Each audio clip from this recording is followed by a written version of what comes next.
The softness conspiracy, why the world needs you to stop being so strong. You know what nobody tells you about being strong? That eventually it will hollow you out from the inside, not in some cinematic, slow motion collapse kind of way. More like you will wake up one random Tuesday, realize you have not taken a full breath in 7 years, and wonder why your body feels like it has been holding a scream since sometime around 2015. I recently had the privilege of sitting down with Florence Aferi, someone whose work in championing perseverance and resilience has quietly, powerfully shifted how countless people approach adversity. Florence does not just talk about pushing through, they live it, breathe it, and more importantly, they help others see that perseverance is not about being unbreakable. It is about being willing to bend, to adapt, to keep going, even when the world tells you to quit. Florence has spent their life demonstrating that softness is not weakness, it is wisdom. And today I want to share what Florence taught me because honestly, we all need to hear this. Let's start here. Perseverance is not a buzzword, it is not something you slap on a motivational poster next to a mountain at sunrise. Perseverance is the thing that keeps you standing when your knees are shaking. It is the voice that says one more step when you are convinced you have got nothing left. And here's the kicker, it is not about being hard, it is about being soft enough to absorb the blow and still get back up. Florence shared something with me that I cannot stop thinking about. They said that perseverance is not just a personal journey, it is a communal one. When you push through your own adversity, you are not just changing your life, you are setting a standard. You are showing the people around you, your kids, your friends, your community, that it is possible. That survival is not the end goal, thriving is. And I think that is where we get it twisted. We have been taught that strength means never flinching, that resilience means you do not cry, you do not complain, you just keep moving.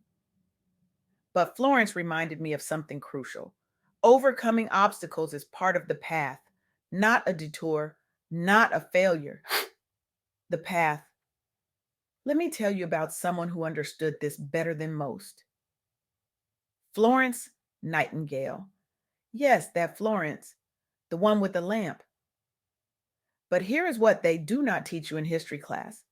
Florence Nightingale did not just waltz into nursing because it was trendy or convenient. She was born into privilege, into a family that expected her to marry well, host dinner parties, and look pretty doing it. And she said, no, actually, I am going to go tend to dying soldiers in a war zone. Her family was horrified. Society was scandalized. Women of her status did not work, and they certainly did not work as nurses, which at the time was considered lowly, dirty, almost shameful. But Florence Nightingale had this wild idea that she was called to serve. So she educated herself. She defied every social norm. She walked into the Crimean War and revolutionized hospital care. When she arrived, the conditions were catastrophic. Soldiers were dying not just from their wounds, but from infections, from neglect, from a system that did not care enough to keep them clean or fed or dignified. Florence Nightingale looked at that chaos and said, we can do better. And she did. She introduced sanitation practices, evidence based care, and a level of compassion that was revolutionary. Mortality rates dropped so drastically that people thought she was performing miracles. She was not. She was just persistent. She founded the first secular nursing school. She published works on health and sanitation that are still referenced today. Her perseverance did not just save lives, it transformed an entire profession and empowered women worldwide to step into roles they had been told were impossible. And here is the thing Florence Aferi wants us to understand, that kind of perseverance, that world changing, barrier breaking perseverance, it starts with one decision, one moment where you choose to keep going even when everything around you says stop. Now let's bring this closer to home. Let's talk about Florence, South Carolina. Not a person this time, but a city, a community. Because perseverance is not always individual, sometimes it is collective. Florence, South Carolina had a problem: limited access to local foods, underutilized urban spaces, small food businesses with nowhere to grow. And instead of shrugging and saying, well, that is just how it is, city leaders and local entrepreneurs said, what if we changed this?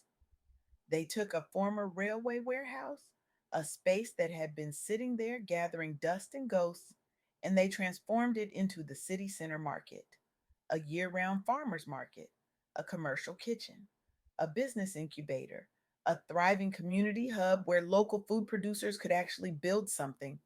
It was not easy. It required persistent advocacy, famed funding battles, and endless community engagement. There were moments when it looked like it would not happen, when the money was not there, when the support was not there, when it would have been easier to just let the building sit empty for another decade. But they did not. They kept going. And now, dozens of vendors have opportunities they did not have before. The local food economy is stronger. The city is more connected. Families have access to fresh local food. Entrepreneurs have a place to grow. And it all happened because a group of people decided that perseverance was not just about surviving, it was about creating. Florence Aferi told me that this is what perseverance looks like in real time. It is not always glamorous, it is not always fast, but when you commit, when you stay the course, you do not just change your own circumstances, you create opportunities for everyone around you. And then there is Florence, Italy, because apparently every Florence in history is out here teaching us lessons about resilience. Florence, Italy has been through it all: economic downturns, population decline, wars, plagues, political upheaval, the kind of stuff that would make most places just, give up. But Florence did not. Over centuries, Florentine leaders and businesses kept reinventing, kept adapting, kept investing in manufacturing, commerce, tourism. They leveraged their heritage while embracing new industries. When the Black Death swept through Europe, Florence lost nearly half its population. When wars ravaged the region, Florence rebuilt. When economic competition threatened its dominance, Florence innovated. And today, Florence is a global leader in fashion, engineering, tourism. It is a model for urban resilience and innovation. Its perseverance has influenced global commerce, culture, and the creative industries in ways we are still discovering. Florence Aferi pointed out something beautiful about this. Perseverance is not just about the immediate win, it is about the long game. It is about planting seeds you might never see bloom, but trusting that someone will. So here's where it all comes together. Here is what Florence Afri wants you to walk away with today. First, perseverance is a powerful force for change. Whether you are navigating a personal crisis, building a business, leading a team, or just trying to get through the week without losing your mind, staying committed to your goals, even when faced with setbacks, can lead to transformative outcomes, not just for you, for everyone watching. Second, overcoming obstacles is part of the path. Stop waiting for life to get easier. Stop thinking that once you get past this one thing, it will all be smooth sailing. It will not. And that is okay. Every leader, every innovator, every person who has ever done something worth remembering has encountered challenges. What matters is how you respond, how you adapt, how you persist. And third, your perseverance can inspire and uplift your community. When you push through adversity, you are not just achieving personal milestones, you are creating hope, you're setting a standard, you're showing the people around you what is possible. Florence Aferi has spent their life demonstrating this. They have shown us that perseverance is not about being the loudest or the toughest. It is about being the one who keeps showing up, the one who bends but does not break, the one who says, I am tired, I am scared, I am not sure I can do this, and then does it anyway. And here's what I need you to understand: softness is not weakness, it is wisdom. It is knowing that you can be gentle with yourself and still be powerful, that you can rest and still be productive, that you can say no and still be loving, that you can prioritize your peace and still change the world. Florence Nightingale chose softness in a world that demanded she be ornamental.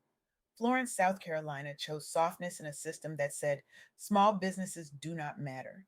Florence, Italy, chose softness through centuries of hardship, bending and adapting instead of shattering.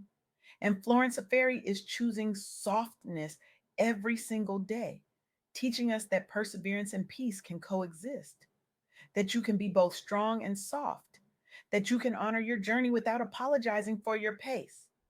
So if you are listening to this and you are exhausted, if you have been running on fumes and sheer willpower, if you have been told your whole life that strength means never stopping, I need you to hear this. Perseverance does not mean you never rest. It means you rest so you can keep going. It means you honor your limits so you do not hit your breaking point. It means you choose softness not because you are giving up, but because you are giving yourself what you need to keep showing up. This is your permission slip to stop performing strength and start embodying it, to stop grinding yourself into dust and start grounding yourself in joy, in rest, in boundaries, in the kind of perseverance that does not destroy you, but instead builds you into someone you are proud to be. So here's what I want you to do: I want you to take one step forward in the face of adversity, just one. Whether your challenge is personal or professional, whether it is massive or microscopic, commit to a single action that moves you closer to your goal. Demonstrate perseverance in your own journey, not because it is easy, not because you are sure it will work, but because you are worth it, because your community is worth it, because the world needs more people who choose soft strength over hard survival. Take that step, make that choice, honor that boundary, rest without explanation, persevere without apology, and watch how your softness becomes the most powerful thing about you. Because the world does not need more people pretending to be unbreakable. It needs more people like you, like Florence Aferi, like every Florence who has ever chosen to keep going, who understand that true strength is knowing when to bend, when to rest, and when to rise again, softer and more powerful than before. The revolution is not loud, it is soft. It is you choosing yourself. It is you setting the boundary. It is you resting without guilt. It is you persevering not because you have to, but because you have decided that your peace, your joy, your life matters. So go. Be soft, be strong, be both, and change the world by refusing to break yourself for it.